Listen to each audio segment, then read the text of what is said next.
Hey everybody, it's Mary. Welcome back to the kitchen. We're going to do an unusual combination today. We're going to can bell peppers and sweet Vidalia onions. You're asking, why in the world are you going to do that? It's really simple. It's just to give me a head start on like fajitas, peppers and onions, pepper steak, cheese steak. Just having part of it already done. My bell peppers have done absolutely phenomenal this year in the garden.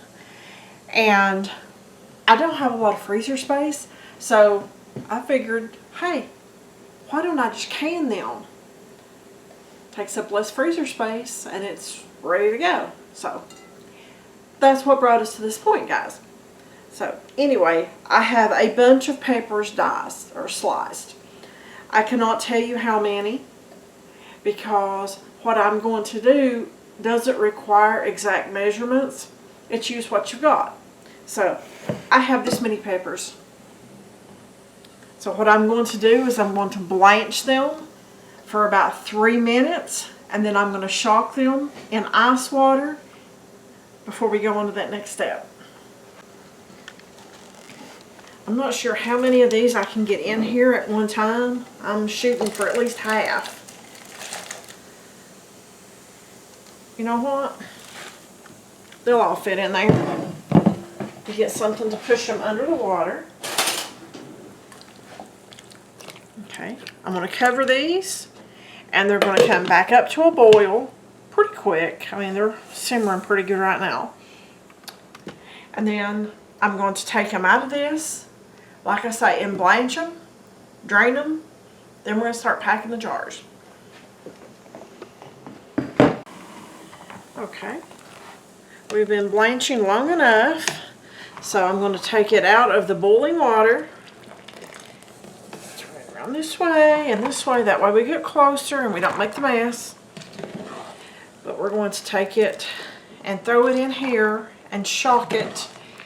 And what this does, guys, is it preserves the color. That's all it's doing, is to pre-cook it just a little bit, but mainly, more than anything, just to try to keep the color a prettier green.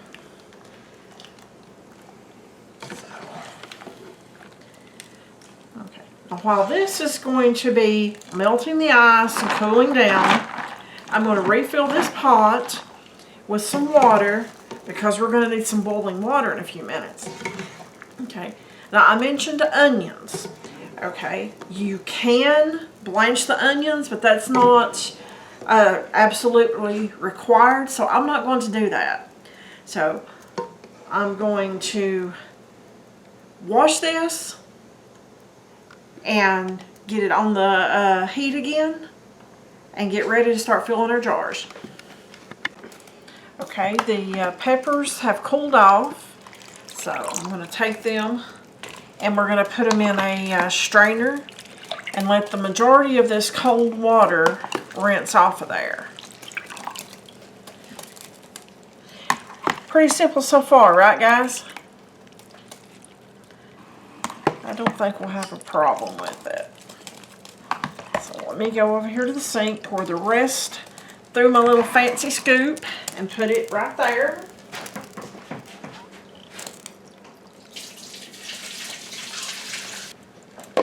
Okay. Now we've got that step out of the way.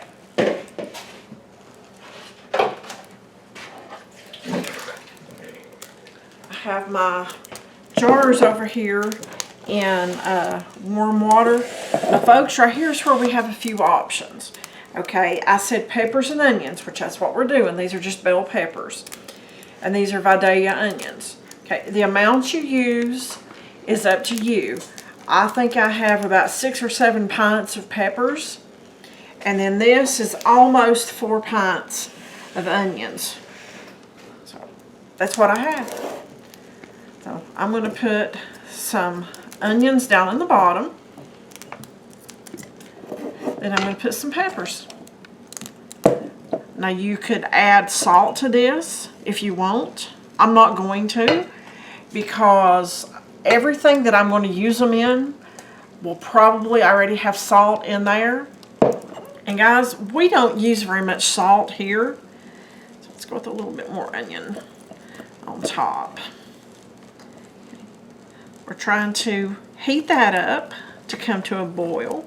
Okay, we're wanting to mash this down, folks, so that it comes up to that ring right there on the bottom.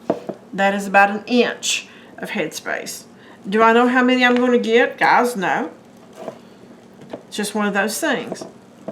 But I figured that this right here would be something really, really good to have on hand for, like I say, fajitas, cheesesteaks, pepper steak, pizza, omelets. I mean, you can do a lot with it. But the next step is waiting on this to come up to a boil. And then once it comes up to a boil, we're going to fill it with hot water. Okay, I just have my jars filled. And right here is something, guys, that'll keep it from sealing. There's a pepper on there. That's why you always look and you always wipe. But I had 6 jars to have onions and peppers in. And I had that much onions left, so I thought, you know, I'm just going to can onions. Not that big a deal. But you can the peppers by themselves. If you do peppers by themselves, folks, you process them for 35 minutes for a pint. But the process time for these onions is 40 minutes for a pint. So where we have onions in there with the peppers, you always process for the longest cooking vegetable. I guess that's a good way to put it. Or the vegetable that requires the longest process time.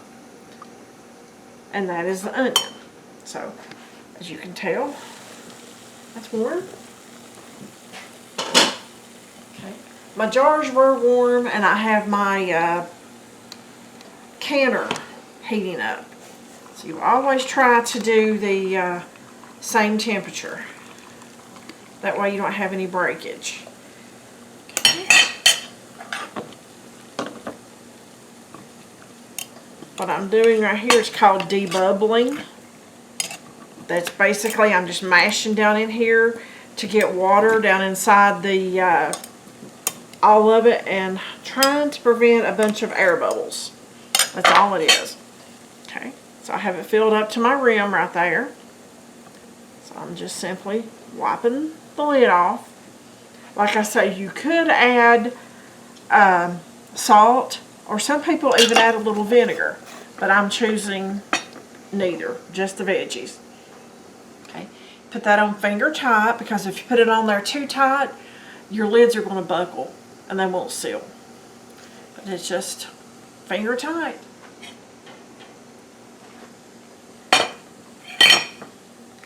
Have you folks ever canned onions or bell peppers or canned them together before? If you have, let me know in the comments. I'm all about canning different things, trying different things. I can't stand to just do the same boring thing over and over and over. That's just not me, guys. But these jars are warm, guys. I'm just going to keep on until I get these jars full and put them in the canner. Now my canner does hold 10 of these. I don't have 10 jars. So what I'm going to do is I'm going to get a couple of extra jars and just fill them with water and sit them in my canner. That way nothing bangs together and breaks. Okay, I have my jars in here, folks, and I have 3 empties without a lid on there. Okay, once you get it lined up, you close it. You've got marks on the handle and marks on the top of the canner, which show you which way to put it. I have my gas turned up to high. Okay, this is going to come up to pressure, and this little valve is going to pop up. Okay, and I'm going to have steam coming out this right here, and it's going to come out for about 10 minutes. That's called venting. That gets all the excess air out of the canner. Then I'm going to put my weight on. I'm going to turn my gas down just a little bit. And once it starts jiggling, I'm going to start my timing. And I'm going to set it for 40 minutes. Okay, and after the timer goes off, then I'll let the pressure come down naturally. That way everything seals. You never want to open a pressure canner whenever it's under pressure, or an Instapot, because that's a good way to get 3rd-degree burns. You don't want to do that. And folks, I did remember to put my white vinegar in this water this time. I just forgot to do it on camera, so sorry. But it is in there. Anyway, now we wait. Okay. The pressure has dropped on this, so let's see what we got.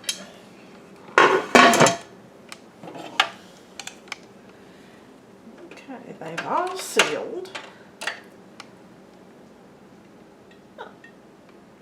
Looks pretty good to me, guys.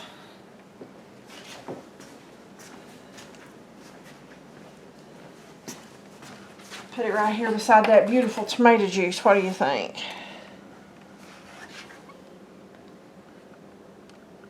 Green peppers, onions. Fantastic start for a whole lot of things. Thanks for watching, guys. Like the video, subscribe to the channel. I'll see you in the next video.